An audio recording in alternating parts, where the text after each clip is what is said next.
కోనసీమ వాసుల కొంగు బంగారమైన అయినవెల్లిలోని వరసిద్ధి వినాయక స్వామి వారి ఆలయం కృతయుగానికి చెందినది. ఈ ఆలయం యొక్క స్థల పురాణం 2 విధాలుగా చెప్పబడుతుంది. మొదటిది, దక్ష ప్రజాపతి దక్షయజ్ఞాన్ని ప్రారంభించడానికి ముందు ఇక్కడ పూజలు నిర్వహించారని, స్వయంభూగా వెలసిన వినాయక క్షేత్రాల్లో ఇది మొదటిదని చెప్పబడుతుంది.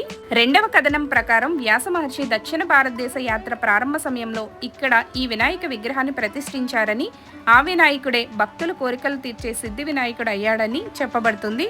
స్థల పురాణం ప్రకారం ఈ క్షేత్రం కాణిపాకం వరసిద్ధి వినాయక క్షేత్రం కన్నా పురాతనమైనదని చెప్పబడుతుంది. ఈ ఆలయంలో స్వామివారు దక్షిణాభిముఖంగా దర్శనం ఇవ్వడం జరుగుతుంది. ఈ అయినవెల్లి క్షేత్రంలో ప్రతి సంవత్సరం మార్చి నెలలో వినాయకుడికి 1,00,000 పెన్నులతో విశేష పూజలు జరుగుతాయి.